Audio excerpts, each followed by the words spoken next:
Apreciadas y apreciados maestrantes, es un gusto poder saludarles ya en esta quinta semana de trabajo y penúltima de actividades, en la cual abordaremos la temática de las tendencias de la educación superior en México.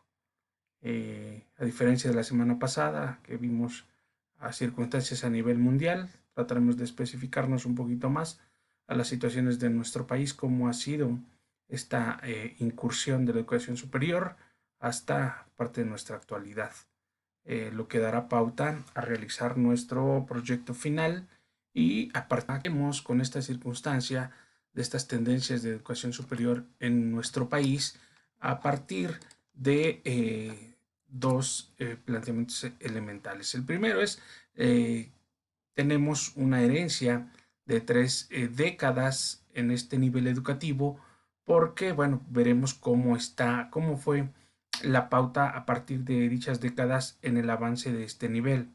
Bueno, ¿qué es una reforma? Una reforma podemos ubicarla como un cambio, como una transformación para llevar a cabo una mejora en circunstancias actuales, ¿no? Ese es el objetivo, eso es lo que significaría una reforma, un cambio, una modificación en aras de mejorar lo que está hecho. Uh -huh. Punto muy importante, algo que ya está hecho. Uh -huh. De lo contrario no sería reforma, sería una creación.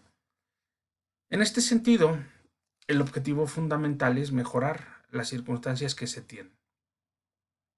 Cuando se aplican estas reformas, no necesariamente se tiene la certidumbre de que van a funcionar. Se instauran en aras de que esto suceda, pero no necesariamente sucede. Bueno, esto, para que se dé una reforma, pues necesariamente es resultado de una gama de contextos en la cual pues van a intervenir tanto factores como actores.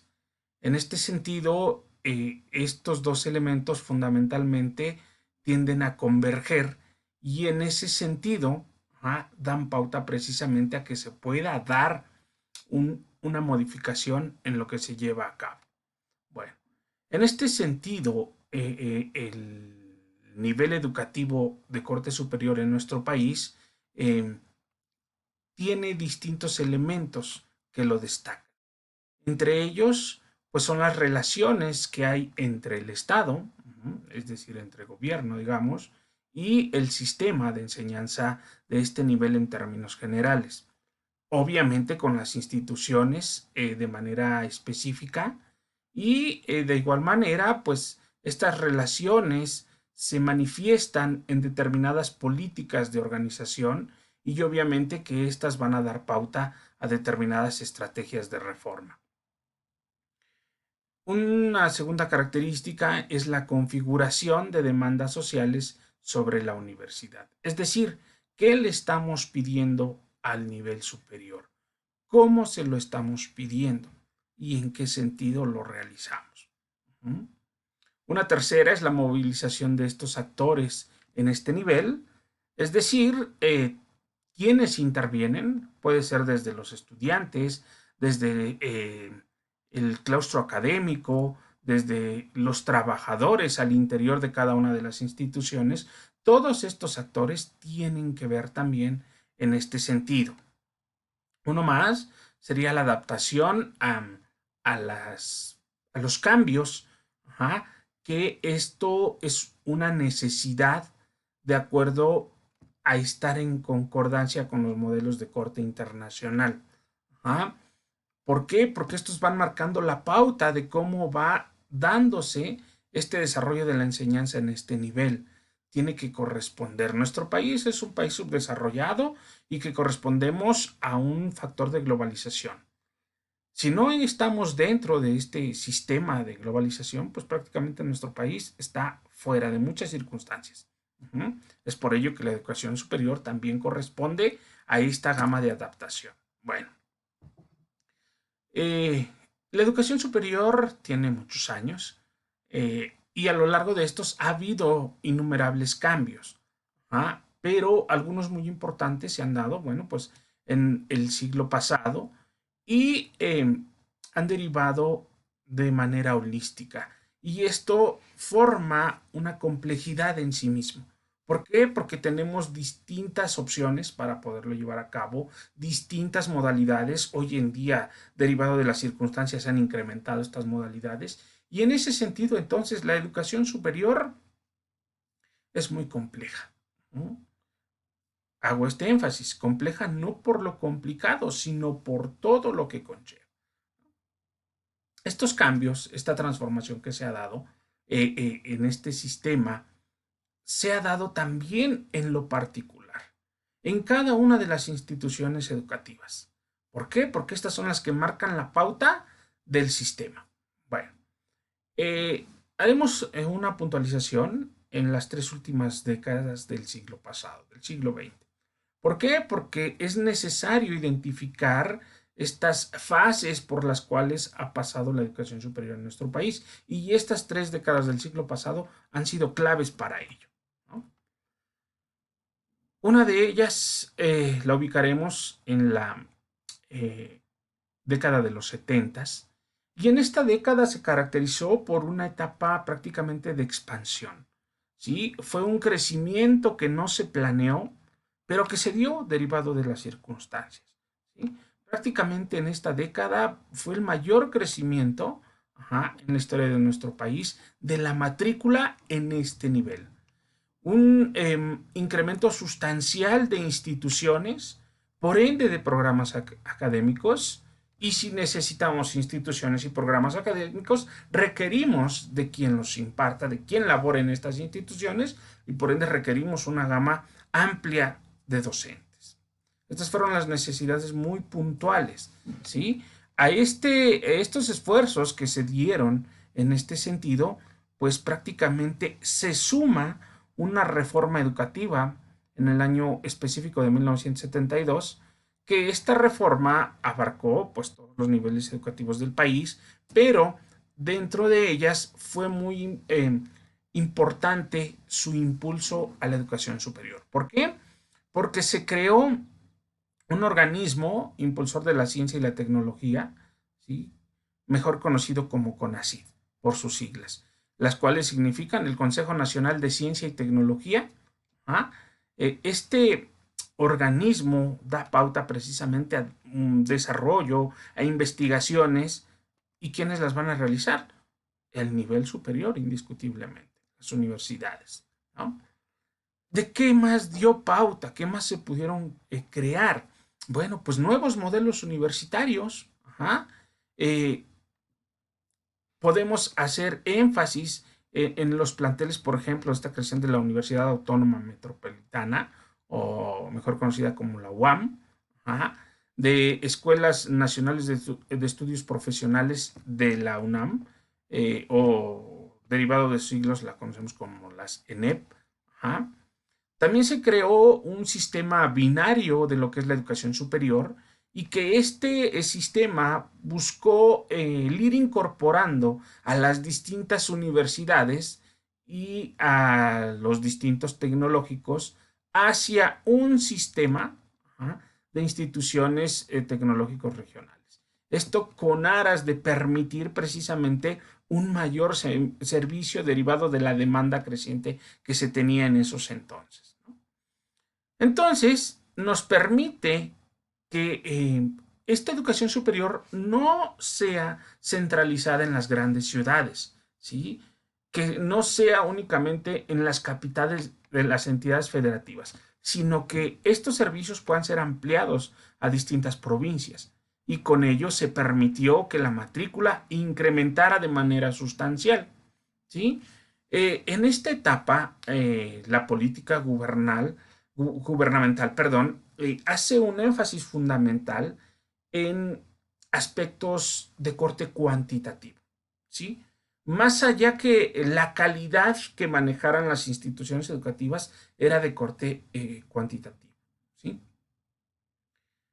Que dio como consecuencia esto que la expansión de este sistema no tuviera una regulación, que el diseño de la implementación de esta gama de estrategias de planeación, etcétera, etcétera, tuviese una promoción exorbitante. ¿Qué generan también? Pues tratan de generar una vinculación en lo que es el financiamiento, ¿ah?, con estos planes de desarrollo institucional. Es decir, las universidades que manejaran en mejor medida o con mayores números incluidos dentro de sus planes de desarrollo institucional, les permitían generar este financiamiento, no necesariamente que fueran de calidad, ¿sí?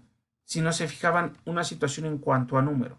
Y eso no permitió precisamente dar una solidificación a ello. Estas políticas se guiaron prácticamente bajo unos criterios de homologación para el trato de las distintas instituciones, ¿sí? Para el personal académico, para el estudiantado, ajá, bajo una gama de planeaciones que no tenían un impacto importante, ¿sí? Sus mecanismos de evaluación eran precarios, que no marcaban la pauta precisamente para una rendición de cuentas. En este sentido, ajá, pues esta regulación tan escueta forma parte de una corriente en la cual esta entrega de recursos a las instituciones públicas fuese muy ligera, ¿sí? Que no se rigiera por una calidad y por lo tanto no se rigiera también con la eficacia y sobre todo con la transparencia. Una circunstancia muy importante, ¿no?, que afectó indiscutiblemente a este nivel educativo. Bueno, esta circunstancia de la expansión de la educación superior tuvo un decrecimiento a la postre. ¿Por qué? Porque la eficiencia terminal, ajá, a medida que aumentaba esta matrícula, era un poquito decadente. Es decir, entraban 100 alumnos, pero terminaban 70, después terminaban 60, después terminaban 50. ¿Sí? O sea, sí había cabida para el ingreso, pero no así para la eficiencia terminal. Y en este sentido, al final de esta década, se puede determinar que hay una contradicción importante. Si bien es cierto, fue en la cual se extendió más la matrícula, pero fue también los menores niveles de eficiencia terminal en estas últimas décadas. Después de la tormenta viene la calma y viene una estabilización, un equilibrio un poco. ¿Por qué? Porque llegada ya a la década de los 80, esta expansión que se tenía de la matrícula se frena de manera sustancial y también se aumenta con lo que es la eficiencia terminal. En resumen, Ángel Díaz Barriga nos marca algunos elementos fundamentales sobre estas tendencias de este periodo.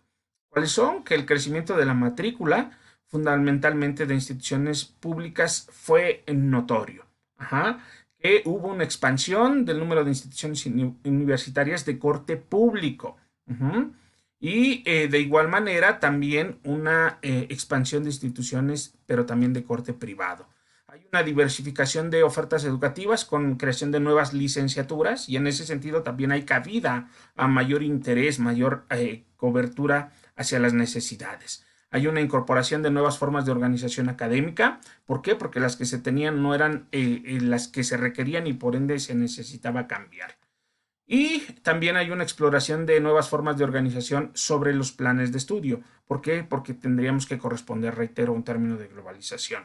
Hay una creación de un sistema de corte nacional en la formación de profesores que dé cabida precisamente a la atención de este nivel y por ende también hay un establecimiento del Sistema Nacional de Planeación en la educación superior. Es decir, ya no vamos a dar palos de ciego, sino que ya hay algo establecido por lo cual tendremos que recurrir y sobre todo transitar a manera de una rendición de cuentas sobre todo. Entonces, en esta segunda fase, o también conocida como etapa de desaceleración, viene prácticamente este freno intempestivo a este crecimiento que se había dado de manera importante en la década anterior. ¿Sí? ¿De qué se derivó esta desaceleración? Bueno, pues indiscutiblemente a estos efectos que se dieron de esta alta expansión, a una crisis también económica iniciada por ahí de los 2 primeros años de la década de los ochentas y que en este sentido continúa en esta famosa también década perdida en América Latina, ¿no? Estos recursos públicos que se destinaban a la educación superior, pues se redujeron de manera sustancial, porque hubo una disminución en los gastos de inversión, en estas instalaciones, en equipamiento y sobre todo en la investigación y el desarrollo. Por ende, pues también hubo una disminución para el presupuesto de los sueldos de los académicos y en este sentido, pues también como consecuencia de una caída de corte real en la demanda de estos estudios superiores. Eh, Aunado a ello, se tiene una presión mm, de corte político de estos generadores de la globalización, el Fondo Monetario Internacional, también el Banco Mundial, favorece una contraparte fundamental. ¿Por qué? Porque hay un deterioro en el sector público, porque hay un crecimiento en esta matrícula de las instituciones privadas. Esto se conjuga y en ese sentido esta educación superior de corte público pues se ve afectado de manera sustancial. Otra característica de este periodo fue prácticamente que hubo un abandono de uno de los instrumentos que habían marcado la pauta en esta década anterior. ¿Cuál fue? Esta reforma educativa implementada de 1962, ya lo habíamos citado, y que esto había hecho una promoción en distintas innovaciones educativas, que había dado pauta también a otras modalidades de enseñanza y que por ende los proyectos para esta formación de nuevos docentes había experimentado estos nuevos también modelos económicos. Entonces, estas características dan pauta precisamente a que este periodo de expansión en esta nueva década pase de este crecimiento a una innovación, a una circunstancia de coordinar los recursos y por ende racionalizar. Eh, el Estado había estado ya agotado por este modelo de desarrollo fundamental que se manifestó en nuestro país y también en América Latina en esta década de los 80. Todos los campos de la sociedad fueron afectados y la educación no fue la excepción. Este nivel educativo prácticamente fue un gran problema y en este hubo unas tensiones fundamentales que, bueno, se vieron agravadas en esta circunstancia de relación entre gobierno y las universidades públicas. Las universidades privadas no tuvieron mucho problema porque están fuera de destinación de recursos.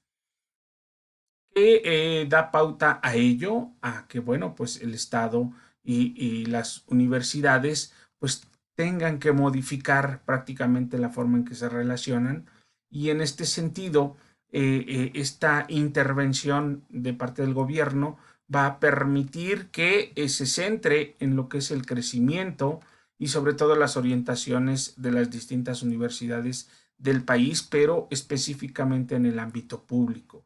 Ajá. En este sentido, quedó atrás esta política de corte benevolente en la década de los 70 a pasar a una política de evaluación, sobre todo que esta evaluación está sumamente ligada a lo que es el financiamiento de corte público. En este sentido, va a permitir que este nivel educativo y que las instituciones universitarias pues tengan una participación activa para poder generar obviamente estos recursos de los cuales se requiere. Necesitamos ubicar también términos fundamentales a partir de esta década de los 80 porque van a permitir precisamente desarrollar esta gama de recursos y hablamos de la eficacia y la eficiencia. ¿no? Esta eficacia que significa llegar a los objetivos que estamos previstos de lo que hemos trazado, y la eficiencia es prácticamente hacer más con menos, es decir, aquellas instituciones que logran los mismos o mejores resultados que aquellas instituciones que tienen pues una mejor infraestructura, una mejor planta de maestros en cuanto a número, etcétera, etcétera.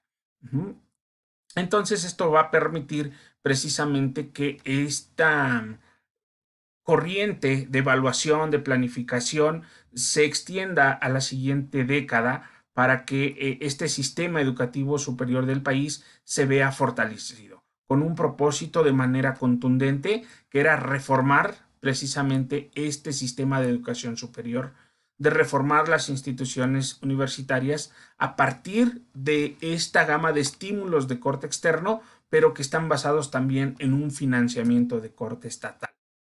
Esta contención, esta detención del gasto público y sobre todo también de estas políticas públicas en este nivel educativo se hizo patente también con la creciente influencia de los distintos mecanismos de mercado. Ajá. ¿Por qué? Porque las instituciones universitarias tenían que abocarse a qué es lo que estaba solicitando el mercado para dar las decisiones correctas.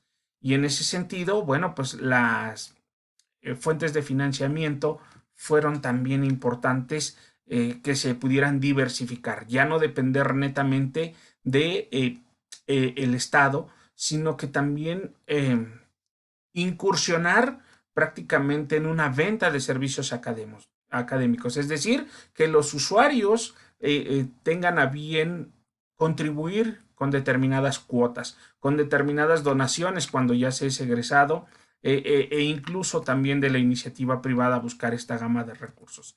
Esto fue fundamental para que precisamente lo planteemos en estas nuevas décadas.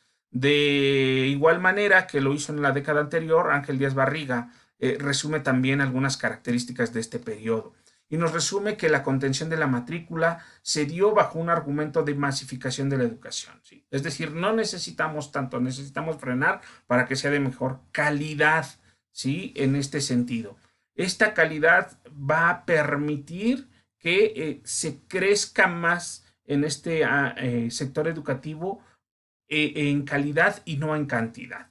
Bueno, también la característica fundamental es que hubo una disminución de recursos fiscales que fueran asignados a esta educación superior, que hubo una promoción y una diversificación de estas fuentes de financiamiento, hubo una promoción a poder reorientar esta matrícula hacia áreas que no eran tan demandadas, como las ciencias exactas, como las ciencias naturales o las ciencias agrícolas. Hubo un campo de trabajo para estas áreas y en ese sentido también hubo una diversificación de oportunidades. Hubo una expansión de la educación superior de corte privado, fue también muy importante, crece en números y bueno, en porcentajes atiende a poca matrícula de corte global, pero a final de cuentas se da ya como una oferta importante. Rollin Kent fue un estudioso, es un estudioso de la educación en nuestro país, y él señala una conclusión fundamental. Él cita que se podría desprender prácticamente de este periodo lo que es la disminución progresiva de esta capacidad del sistema de educación superior en su conjunto.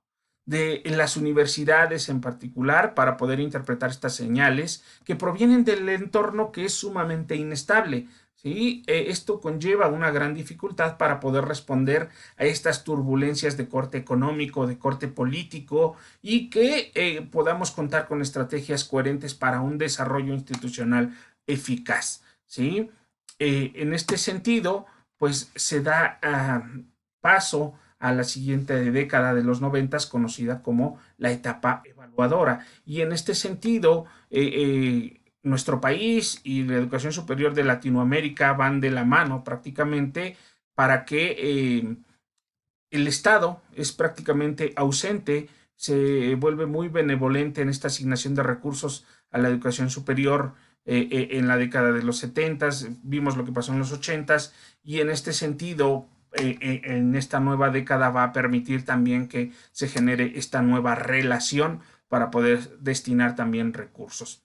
Se dio una transformación muy importante en estos años y que fue la de regular de manera gubernamental a estas universidades, que hubiese instrumentos fundamentales específicos para poderla llevar a cabo, y lo que fue la articulación de procedimientos de evaluación, lo que fueron los programas de financiamiento extraordinario y las exigencias específicas de cambio a las instituciones, ¿no? Estos distintos dispositivos permitieron que las instituciones educativas se condujeran en este rumbo de una gama de estrategias que fueran programadas incluso desde el corte gubernamental, y que tuvieran una sincronía con las necesidades de la economía, pero también de la sociedad. Una situación muy, muy importante en este sentido. Entonces, este nuevo modelo de coordinación o de regulación entre el Estado y las universidades fue adquiriendo mayor presencia. ¿Con cuál? Con una aparición e implementación de normas, de mecanismos, de procedimientos, es decir, de algo específico que permitiera que estos ámbitos institucionales permitieran un crecimiento, permitieran generar instrumentos incluso de autoevaluación. Con ello podemos manejar información coherente, información puntual para poder estar en la posibilidad de crecer. ¿Cómo se daba entonces la evaluación a las instituciones? Bueno, pues esta se manejó como un dispositivo para conocer de manera puntual estos resultados de cada una de las universidades. ¿Para qué? Para que hubiera un ordenamiento, para que se pudiera articular un financiamiento por la gama de diversos programas, por los distintos fondos, y uno de ellos, por ejemplo, fue el Fondo para la Modernización de la Educación Superior, conocido como FOMES por sus siglas, o el Programa de Apoyo de Desarrollo Universitario, conocido como PROADO. Estas instituciones permitían tener una conducción con mayor coherencia del sistema universitario para que se eficientara su servicio.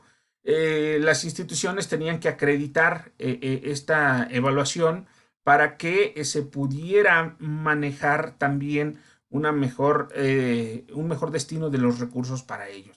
Las universidades prácticamente tenían una disposición importante de esta evaluación y por ende de recursos. También era necesario que se evaluaran los programas académicos, y en ese sentido se constituyen comités de corte interinstitucional para que se pueda dar esta evaluación de este nivel, lo que va a permitir que haya mejor pertinencia y también podamos disminuir esas deficiencias que hemos encontrado en los distintos programas académicos. Entonces los claustros académicos realizaban su evaluación diagnóstica, en ese sentido se armaba un plan y por ende se hacía incluso una visita a las instituciones para que se determinara precisamente esta evaluación de los programas académicos. Y en ese sentido daba pauta a que lo pudiéramos acreditar o no. En este sentido, estas asociaciones de escuelas, de facultades, permitieron iniciar este proceso para que estos mecanismos se pudieran echar a andar. Y en este sentido, la acreditación lo que buscaba era prácticamente el reconocimiento, que se pudiera garantizar al alumnado, pues la existencia de un conjunto de normas, de criterios que concordaran con lo que es la calidad de los programas educativos y por ende pues se pudiera dar esta entonces acreditación. Ajá. El mecanismo pues tuvo un impacto en este fortalecimiento de los programas de calidad y era necesario porque la explosión de la oferta que se generó anteriormente formó un caudal de credencialización académica, ¿sí? A través de distintos programas, pero tenía por ahí una dudosa consistencia. Entonces lo que queríamos era profesionalizarlo en ese sentido. Ajá. Esta evaluación de los distintos proyectos nos permitió precisamente entonces asignar mayor recurso económico para las universidades que tuvieran mejores resultados. Y en ese sentido fue una línea estratégica muy puntual para poder desarrollar estas actividades con las distintas instancias correspondientes. Viene también en esta nueva década viene exámenes generales para los alumnos. Esto va a permitir que estos den como pauta un ingreso a lo que es el bachillerato, a lo que es la licenciatura e indiscutiblemente también un examen general de egreso de la licenciatura. Bueno, esta gama de exámenes, tanto para ingresar como para egresar, se aplican por el Centro Nacional de Evaluación para la Educación Superior, mejor conocido como Ceneval.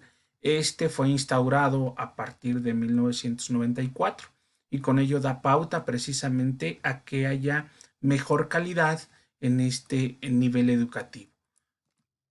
En este sentido, permite que los alumnos tengan una mejor opción para poder ingresar y a su vez también puedan demostrar lo que han aprendido durante esta formación profesional y puedan obtener su respectivo título profesional.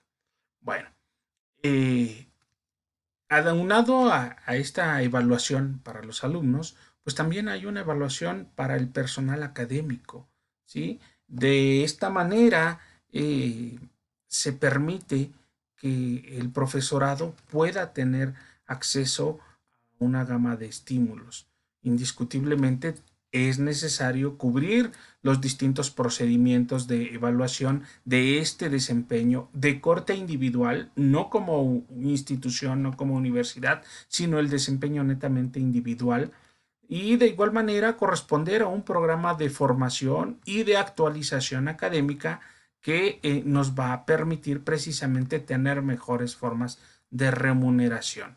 Eh, También nos permite concursar por una gama de estímulos que el Sistema Nacional de Investigadores responde precisamente a poder otorgarlos mediante el programa de mejoramiento del profesorado, mejor conocido como PROMEP, o por las becas que son emitidas por parte del CONACYT, con montos importantes, obviamente derivados de un proyecto de investigación, de una demostración de actividades, para lo cual este personal docente pueda ser acreedor. En este sentido, tanto evaluación de alumnos, tanto evaluación de docentes, lo que se busca es un mejor rendimiento, una mayor productividad. En este aspecto, pues conlleva una transformación en cómo se distribuyen estas funciones, estos tiempos, cómo se mejoran las relaciones entre los actores de esta educación superior y obviamente permite que tengan incluso una autonomía en la práctica. Y en este sentido va a permitir que los colectivos académicos, las actividades colegiadas, no necesariamente sean un requisito. Se pueda caminar incluso de corte individual. No digo que no sea importante, sino que también permite desarrollar un crecimiento de manera individual. Esto también permite que podamos entrar a un proceso de corte internacional. ¿Por qué? Porque los crecientes cambios en corte académico, sin duda, son objeto de una comparación. ¿Y con qué o con quiénes nos vamos a comparar? ¿No? Nos vamos a comparar indiscutiblemente con otras universidades, pero bajo un instrumento que esté estipulado, ¿sí? La Organización para la Cooperación y el Desarrollo Económico, mejor conocida como OCDE, pues es un organismo dependiente de la UNESCO y que lleva a cabo evaluaciones a la educación superior y a la educación científica en México. Y por otros organismos incluso evalúa a la educación básica y a la educación media superior con algunas pruebas internacionales, ¿no? O con muestras también de evaluaciones nacionales, pero que esa información es requerida por estos organismos y que a su vez tienen la información pertinente para poder medir el avance que se tiene en el aspecto educativo de cada uno de los países. Bueno, eso va a permitir también que haya una regulación de profesiones, ¿sí? Hay una normatividad que busca precisamente hacer esta regulación, hacer una adecuación de las profesiones de estudiar cuáles son las nuevas tendencias de los mercados profesionales y en ese sentido buscar también estos tratados de corte internacional que permitan el desarrollo de nuevas profesiones. En este sentido, va a permitir entonces dosificar esta eh, oferta de carreras profesionales. ¿Por qué? Porque si no seguiríamos con pocas carreras, ¿no? Y tendríamos millones de médicos, millones de abogados, millones de pedagogos, de psicólogos. Y entonces el mercado no solo necesita médicos, el mercado necesita específicamente en un área, no solamente de la medicina en general, sino pues necesita neumólogos, necesita oncólogos, porque son enfermedades que están en la actualidad con números crecientes, ¿sí? Urólogos, nefrólogos, etcétera. Es decir, esta oferta educativa tiene que darse con una gama de especialidades. Indiscutiblemente estas especialidades tienen que iniciar por la parte de médico general, pero tampoco puede dar cabida a todos los aspirantes, ¿sí? Y mediante estos exámenes de admisión se busca esta regulación. A veces de alguna manera también injusto, también una oportunidad en números importante para los estudiantes que se quedan en cada una de las carreras. Eso habría también que trabajarlo, pero es una manera de regular también estas profesiones. Y se han creado algunas otras que corresponden a las necesidades actuales del mercado y del contexto indiscutiblemente. Bueno, en este sentido se requiere entonces una mayor vigilancia de lo que es el ejercicio profesional para dar pauta entonces a nuevas carreras, ¿no? Por ejemplo, somos hoy en día en nuestro país una sociedad de gente adulta, pues entonces crearon licenciaturas, por ejemplo, de geriatría, ¿no? Atender a estos adultos mayores. El estrés ha sido importante, bueno, pues licenciaturas encaminadas precisamente al manejo de esta circunstancia del estrés, ¿no? Como ha sido, por ejemplo, la acupuntura, la cuestión de el manejo de este estrés, de estas teorías que enmarcan la pauta también para poder desarrollar una tranquilidad del cuerpo y son distintas opciones que las necesidades del contexto han permitido que se puedan crear nuevas carreras. Bueno, pues estas son las tendencias que son de corte específico en nuestro país y como vemos hay alguna relación con las internacionales. ¿Sí? Con esto finalizamos.